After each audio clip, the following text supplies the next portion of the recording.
پاکستان میں سبزی اتنی سستی نہیں جتنا کفر سستا ہو گیا. اتنی تو سبز مرچیں سستی نہیں جتنا کفر سستا ہو گیا. کافر کافر کافر کافر کافر. اٹھا کے دیکھو سوشل میڈیا، یہ عاشقان رسول ہیں یا ظالمان رسول ہیں کہ جو ایک دوسرے کو کافر کہہ رہے ہیں، ایک دوسرے کو کافر جو بھی کہہ رہا ہے.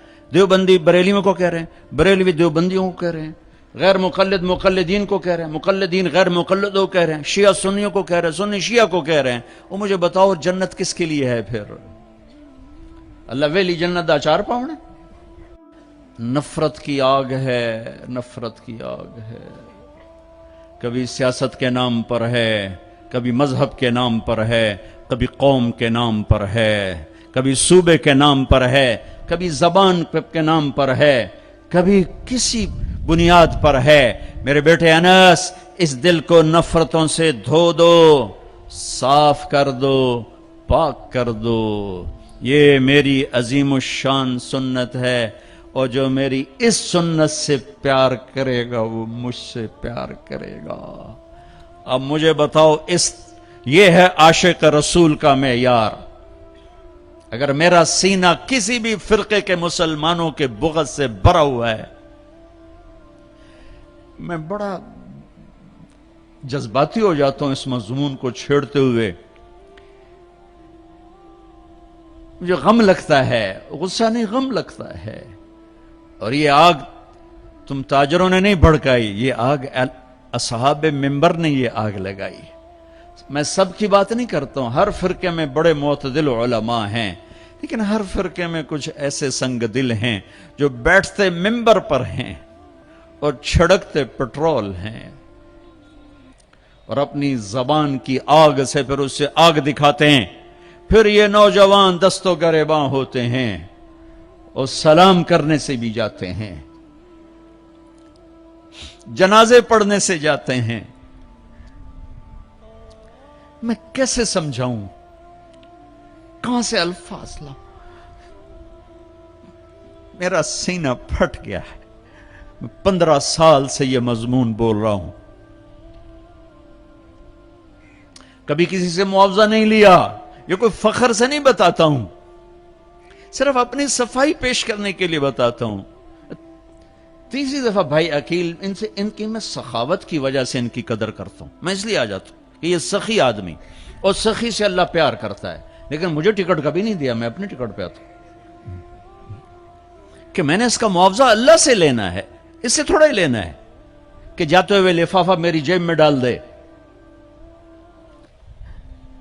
تو میں دکھ سے بولتا ہوں کہ یہ آگ منبر سے بھڑکی ہے.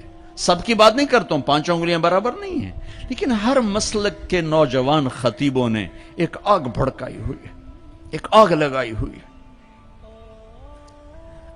اچھا، ایک واقعہ یاد آ گیا. ابراہیم علیہ السلام کے لیے آگ بھڑکائی تو گرگٹ پھونکے مارنے لگا، پھونکے.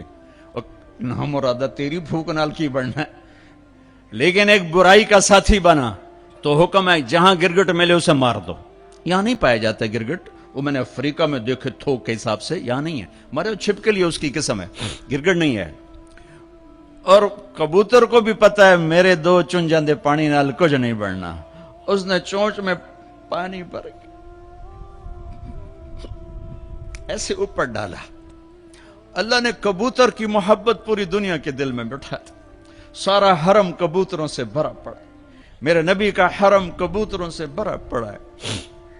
اللہ کتنا قدر، اللہ کو پتہ ہے ایک قطرے پانی نال کے بڑھنا ہے.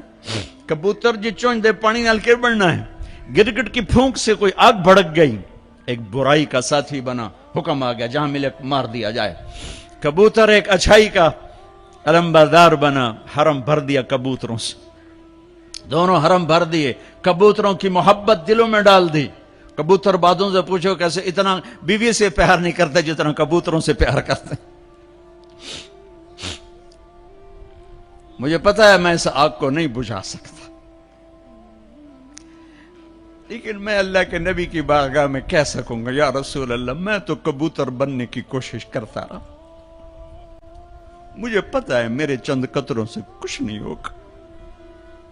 ادھر پٹرول سے آگ جل رہی, میرے کو پانی دیاں 2 بونداں دے نال کی بڑھنا ہے, لیکن میں کہتا رہوں گا, میں کہتا رہوں گا یہاں تک کہ میرا اللہ مجھے اپنے پاس بلا لے. میں کہتا رہوں گا. امت بنو, نفرتوں کی آگ کو بجھا دو. بڑی دنیا پھری ہے, جتنا اسپین میں جا کے دکھ ہوا کہیں نہیں ہوا. اس بات کا دکھ نہیں تھا کہ 800 سال کی حکومت ختم ہو گئی. دکھ اس پر میں مسجد قرطبہ میں کھڑا رو رہا تھا.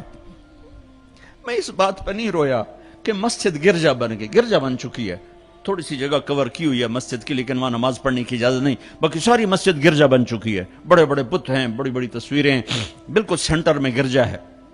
نہیں, اس پہ نہیں رویا. رویا اس بات پر, محراب کے سامنے کھڑا تھا اور مجھے وہاں قرطبی نظر آ رہے تھے نماز پڑھاتے ہوئے, ابن عربی کے فلسفے نظر آ رہے تھے, اللہ کی معرفت کی گتھیاں سلجھا رہے تھے, بقی ابن مخلد کا درس حدیث نظر آ رہا تھا, قرطبی کا درس تفسیر نظر آ رہا تھا, یحییٰ بن یحییٰ اندلسی کی درس حدیث کی مجلس نظر آ رہی تھی. لیکن وہ میرے خوابوں میں تھا, باہر تو بت پڑے ہوئے تھے. اور میں جو دکھی ہوا کس بات پہ ہوا کہ جس وجہ سے اسپین کی مسجدیں گرجا بن گئیں, 800 سالہ حکومت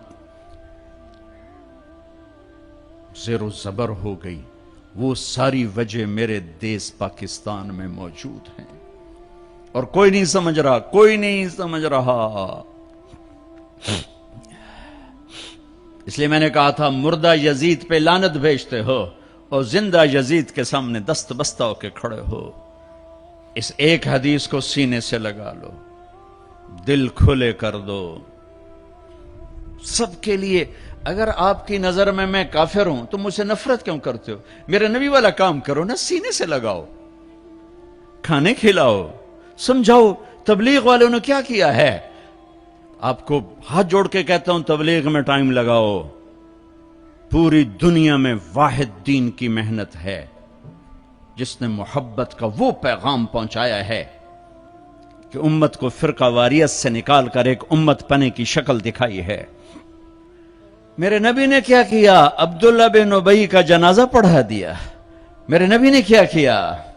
منافق مسجد میں بیٹھے ہوتے تھے اور آپ کو ایک ایک منافق کا پتا تھا, یہ منافق, یہ منافق, یہ منافق. کبھی نہیں مجلس سے اٹھایا.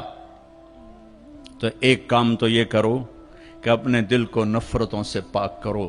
امت بن کے رہنا زیادہ پسندیدہ ہے اللہ رسول کو, یا کسی فرقے کا جھنڈا اٹھا کے کھڑے ہونا اللہ رسول کو زیادہ پسند؟ رہو اپنے اپنے فرقوں میں رہو.